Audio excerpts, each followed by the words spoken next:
Hello friend, welcome back to my channel. तो दोस्तों, आज की वीडियो में आप लोगों को बताएंगे कि रिले और ओवरलोड को हम कैसे चेक कर सकते हैं और ये क्या काम करता है रिले ओवरलोड। तो दोस्तों, ये हमारा नॉर्मल पीटीसी रिले है और ये हमारा ओवरलोड है जिसको हम ओएलपी भी बोलते हैं।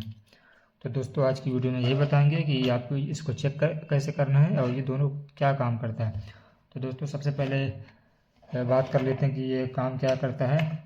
तो दोस्तों, हमारा जो रिले होता है ये कंप्रेसर के रनिंग और स्टार्टिंग को आपस में शॉर्ट करता है और मतलब झटका देता है उसको ज़ोर से, और हमारा कंप्रेसर स्टार्ट हो जाता है। तो दोस्तों, इसका ये काम होता है। और दोस्तों, हमारा जो ओवरलोड रहता है तो दोस्तों ये हमारे सेफ्टी के लिए रहता है। जैसा कि दोस्तों कभी कभी हमारा कंप्रेसर स्टार्ट नहीं ले पाता है, तो उस कंडीशन में ये हीट होकर ये मतलब बंद हो जाता है। अपने अंदर इसके अंदर एक कोयल रहती है, वो लाइन को डिस्कनेक्ट कर देता है। और दोस्तों, दूसरा इसका काम ये भी होता है कि कभी हमारा कंप्रेसर जैसे शॉर्ट हो जाता है या ख़राब हो जाता है या ग्राउंड हो जाता है, तो उस कंडीशन में ये अपने आप को उड़ा देता है, ये अपने आप को ख़त्म कर लेगा, जिससे जो फ्रिज घर में यूज होता है किसी को करंट ना लगे। तो इसका भी बहुत बड़ा रोल होता है दोस्तों, ठीक है। तो दोस्तों, आप लोगों को इतना समझ में आ गया है कि इसका ये काम होता है। और दोस्तों, ये मल्टीमीटर पे हम कैसे चेक करेंगे। सबसे पहले मल्टीमीटर को आप समझ लीजिए कि दोस्तों ये मल्टीमीटर को आपको ये कंटिन्यूटी और डायोड का यहाँ पे सिंबल दिख रहा है, यहाँ पे आपको सेट करना है। तो दोस्तों, इसको हमको इस पर सेट कर लेना है। तो चलो हम इसको सेट कर लेते हैं। तो दोस्तों, हमने इसको कंटिन्यूटी पे सेट कर दिया है। यहाँ पे दोस्तों आप डायोड भी चेक कर सकते हैं और कंटिन्यूटी भी चेक कर सकते हैं, ठीक है। तो चलो हम सबसे पहले अपने ओवरलोड को चेक कर लेते हैं। तो दोस्तों, जैसे हम इसको चेक करेंगे, इसमें बीप की आवाज़ आनी चाहिए। बीप की आवाज़ अगर आ रही है तो समझो कि आपका ओवरलोड सही है। और दोस्तों, एक प्रॉब्लम और रहती है, अगर ये बहुत जल्दी जल्दी अगर कट ऑफ मार रहा है तो उस कंडीशन में भी ये ख़राब रहता है। उसमें भी आपको कंटिन्यूटी बताएगा, लेकिन अगर जल्दी जल्दी ये कट ऑफ मार रहा, जल्दी जल्दी ट्रिप मार रहा है, तो उस कंडीशन में भी ये हमारा ओएलपी ख़राब रहता है, ठीक है। तो दोस्तों, नॉर्मल तो जो चेक करने का तरीका है, अगर दोस्तों ये सब दोस्तों बीप की आवाज़ आ रही है तो समझो कि ये अच्छा है, ठीक है। अगर बीप की आवाज़ नहीं आ रही है तो दोस्तों ये काम ही नहीं करेगा, ये एकदम से एक्सपायर रहेगा, ठीक है। तो अब अगर बीप की आवाज़ नहीं आ रही है तो आपको इसको उठा के फेंक देना है, ये मतलब कोई काम का नहीं है। और दोस्तों, जैसे कि ये चेक कर लिया है, वैसे ही दोस्तों हमारा ये रिले भी रहता है, इसमें भी बीप की आवाज़ आनी चाहिए। तो जैसे दोस्तों इसमें बीप की आवाज़ आ रही है, अगर बीप की आवाज़ नहीं आएगी तो समझो कि ये भी हमारा ख़राब है। अब दोस्तों, जो इसमें कनेक्शन जो रहता है, इसमें कनेक्शन दोस्तों हमेशा राइट साइड में हमारा न्यूट्रल आएगा। और अगर आपका कैपेसिटर वाला है तो एक कैपेसिटर की लेग दोस्तों इसमें दे देना है और एक इसमें दे देना है। अगर कैपेसिटर का लेग दोस्तों अगर आप ऊपर भी देना चाहते हैं तो एक इसमें एक इसमें भी दे सकते हैं, उससे कुछ भी फ़र्क नहीं पड़ेगा, ठीक है। और आपको दोस्तों ये ख्याल रखना है कि न्यूट्रल हमेशा आपको रिले में देना है, और जो फेस है दोस्तों, फेस को हमेशा ओवरलोड में देना है। तो आप बोलोगे कि ये ऐसा क्यों, तो चलने के तो दोनों में चल जाएगा। अगर आप इसमें फेस दोगे रिले में और इसमें न्यूट्रल दोगे तो वर्क तो करेगा, लेकिन दोस्तों हर चीज़ का एक रूल होता है और हर चीज़ के पीछे एक सेफ्टी जुड़ी होती है। तो दोस्तों, अगर मैं इसलिए आप लोगों को बता रहा हूँ जिससे भविष्य में आपको करंट ना लगे।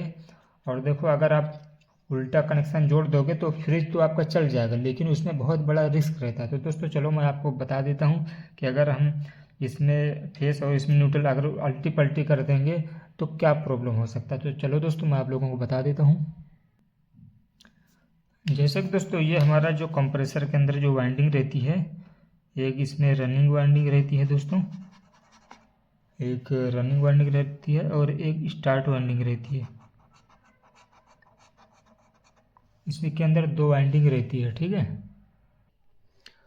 अब दोस्तों, ये एक वाइंडिंग ये रह हो गई और ये हमारी स्टार्ट वाइंडिंग। तो ये दोनों जो जोन रहता है, ये जोन ही हमारा दोस्तों कॉमन रहता है, ठीक है। ये हमारा कॉमन हो गया है।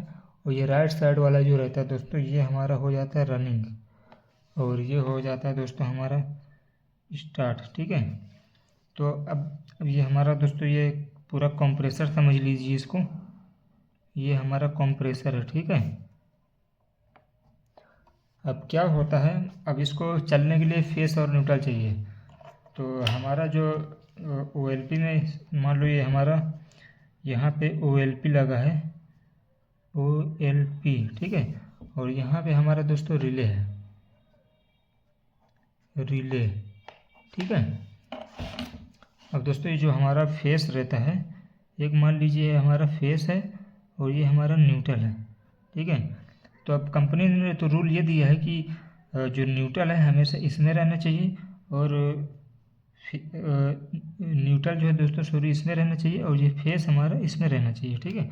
तो चलो हम इसमें फेस दे दी हैं ऐसा करके, ये हमारा फेस आ गया दोस्तों थर्मोस्टेट से होते हुए। अभी मैं एग्जांपल के लिए डायरेक्ट ही समझा रहा हूँ आपको। और ये हमारा न्यूट्रल दोस्तों इसमें आ गया। तो दोस्तों ये सही रूल होता है इसको सप्लाई देने का, ठीक है। तो इसमें फ़ायदा क्या रहता है, जैसे मान लो ये हमारा कंप्रेसर एक मोटर है, और कभी मान लो ये वाइंडिंग इसकी शॉर्ट हो गई है, कंप्रेसर शॉर्ट हो गया है, तो उस कंडीशन में ये फेस की लाइन को यहाँ से डिस्कनेक्ट कर देगा।